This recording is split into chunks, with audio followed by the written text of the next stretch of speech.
Nakiramay tayo sa mga pinagdaanan ni Raquel. Naantig tayo sa tila ba walang katapusang pakikipaglaban niya sa depresyon. Nasa kabila ng kanyang natural na ganda at angking talino, kahit nakapagtapos siya sa kolehiyo, ay hindi na nagawang makapagtrabaho at nagkulong na lamang sa kwarto. Dahil sa depresyon na nagsimula lang sa simpleng pimples at pambubuli. Takot po siyang maligo kasi yung namumuti daw yung dito niya, baka daw matanggal yung ilong niya. Hindi yan. Natatakot ka? Pinabayaan ka?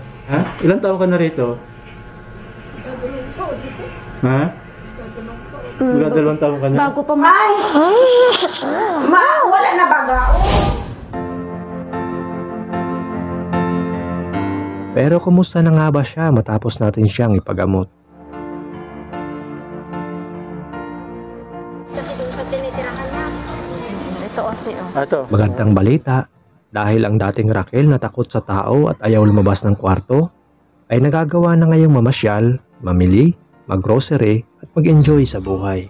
Dalasan mo yung pamamasyal mo rito para ma-relax ka. So yun mga ka-wild.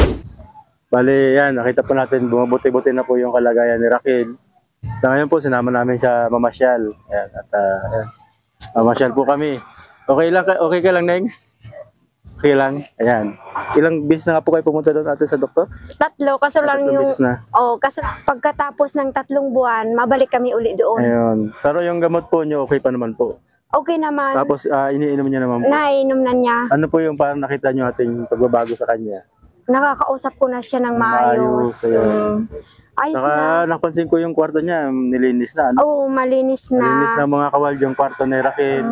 Wala na yung basura. Ayos na. Malaking pasalamat ko po sa inyo talaga, sir. Ano man po, sa amin lang ate, sana gumaling siya ng tuluyan. Kasi alam ko po yung paghihirap na nararamdaman nyo. Yung paghihirap na nararamdaman nyo, nakikita yung kalagayan niya. Okay, malaking pasalamat ko po talaga sa inyo, sir, na natulungan po ninyo kami. Opo. Na mayroon talagang maano ang puso na natulungan kami. Ayan. Sana nga ate. Nabilhan ninyo kami ng ganyan. Opo. Ayan. Para sa malaking tulong po talaga, sir. Ayan.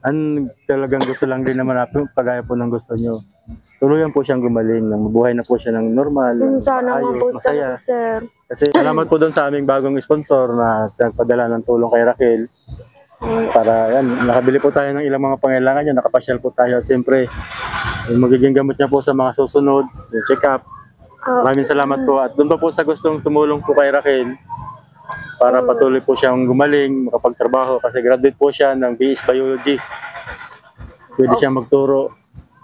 Ayan, at ngayon po medyo may pag-alala pa rin siya pero unti-unti naman po kasi yung ganyan pong sitwasyon. Alam naman po natin di ganun po kadali ang gumaling. At umaasa po tayo na tuluyan siyang gumaling sa pamagitan po ng, ayan, pagtutulungan po natin lahat. At nakipagtulungan naman po si Raquel, iniinom niya man yung gamot. Sinasabi niya naman yung sinabi ng doktor. Kaya maraming salamat po. Yung gusto po pong tumulong, comment lang po dyan sa baba para magtulungan po tayo na patuloy pong gumaling si Raquel. Mabuhay na po siya ng normal dito sa mundong po na masaya. Gaya po ng gusto namin, alam po namin. Yun din po yung gusto nyo. Kaya maraming salamat po sa inyo. Isda. 2 itlog lang sa umaga, 2 itlog sa tanghali, 2 itlog sa gabi. Yun lang kinakain niya. So yun mga kawal. Bali sa ngayon, medyo nahiya pa si Raquel na magpa-interview. Pero nakakausap naman po namin siya na maayos. Nga lang dahil mahihain siya sa sitwasyon niya, ayaw niya pa magpa-interview. Pero sana dumating yung panahon na personal natin siya makausap ng nakaharap. Ayan, ngayon po pagbibigyan muna natin siya kasi ayaw naman natin na malabag natin yung nasa kalooban niya. Pero kami po mismo makapagsabi, unti-unti nang bumubuti yung sitwasyon. At sana po sa pagtutulungan natin lahat, ayan, lubusan ng gumaling si Raquel. Ayan. Hindi ko makawaan. Kunin mo. Masisira ata. Ayun, no? Ayan. Pili ka yung pinakagusto mo yung lasa. Gusto mo yung Grahams, gantong biscuit? Yung ano na lang po dun, yung naka-plastic. Hindi, mas maganda to kasi pag tinakpan mo, sealed na uli siya. Oo, mas maganda yan. Yun din po, naka-sealed din po yun. Ha? Naka-sealed din po sa plastic. Gagan mo nada mo. Sige, Yun na lang tayo. po. Yun ang mas... sige. Sige.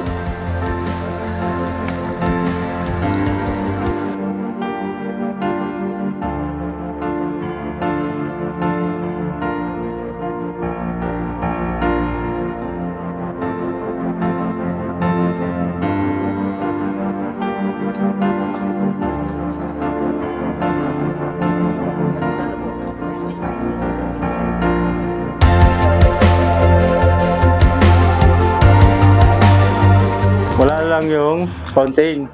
Wala na din po ata yung mga isda dyan dati. Wala na, nakita ko yung goldfish. Opo, dati. Dati marami yun, no? So,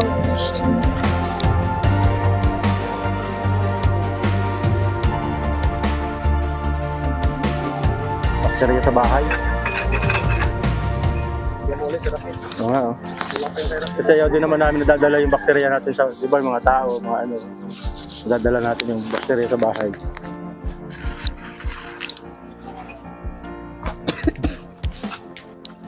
Yun. Ay, makapasok na, sir. Oh. Ano yung Buksan mo. Ano? Miming? Miming, yun, no? Yung palang paborito mong alaga, Si Miming. Dari. Ay, sus! Huwag kang ano ng pusa. Anak, at Ayan. Wala kang ilaw dito, Ning? meron. Diyan? Ay, dyan sa loob wala. Dyan, ayaw kasi dapat niya yan. magpalagay ng ilaw. So, yan. Yan, itabi mo lang yung mga gamit mong binili mo. Pala si, Mimiw din. Anong pangalan ng isa? Mimiw din. Buhayin mo yung electric fan mo. Buhayin mo. So, yan. Tapos, ayaw mo bang buksan yung bintana mo? Buksan mo bintana mo, be! Uy, sayang. Bumili na sana tayo ng bagong kumot o sa kabagong unan. Maraming salamat nga po pala kay Ma'am Darilyn ng Hong Kong na nagpadala ng 5,000 na siyang itunulong po natin kay Raquel para magkaroon siya ng ilang mga pangailangan niya. At yun po, kasi babalik si ate para mag-check up. At yun, para sa susunod na gamot uli ni Raquel. At yan. May natira po doon sa mga pinamili natin na grocery, ilang mga gamit ni Raquel. Bali, ano po ito? 2,670. Yan.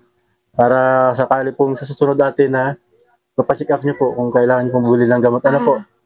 Ay, salamat po, sir. Ayan. Oh. Tabi niyo po ito. Galing po yan kay Ma'am Darilyn. Oo, salamat po, Ma'am Darilyn. Sa pera na tulong nyo sa anak ko. Maraming salamat po. At ito po ay naging tulong sa pagpapagamot niya. Sakali po may tumulong po sa inyo ate, di ba po ko tiyakan mo? Kung sakali po may tumulong sa inyo, nakita po nila itong video na to, tumulong sa iyo na papatuloy na pagpapagamot. Kung sakali, ano po yung gusto nyo sabihin nyo sa kanila? Maraming salamat po sa mabuting puso po na makatulong po sa amin. Yeah. Sa kahirapan po namin talaga. Dahil hindi po si Raquel kumakain ng mga gulay, isda, itlog lang at saka yung nilagang karne na wala namang taba. Oo, yun. Sana, Bakit po ate, nahirapan po kayo ipagamot si Raquel kung kayo lang po? Pwede niyo po ikwento yung dahilan? dahil sa namimili lang po ako ng isda. At naglako-lako po ako kahit konti-konting isda, yung yung bali, yung kinukuha ko yung isda, pagbalik ko, binabayaran ko sila. Ayun. Yung konting ginansya lang. Ayun. Ganun lang. So, pangkain lang. Pagkain lang talaga. So, yun. Pwede niyo po napapagamot si Raquel. Kaya hindi ko siya na ipagamot. Yan. So, sana po dumating yung panahon na yan. Sana dumating ang panahon na siya ay gumaling ng tuluyan na para po siya ay makapagtrabaho. Ayun. Ano po. Sana nga po. Napakalaking tulong po noon kung siya ay gagaling at makapagtrabaho. Oo siya. Yan. Sana. Yun din po yung gusto namin. At yun. Maraming salamat nga po pala sa mga sponsor, kay Ma'am Darilyn, sa aming mga viewers. Dahil po sa inyo lahat, napagpapatuloy po natin yung pagtulong sa kanila. Kaya maraming salamat po. Maraming salamat po.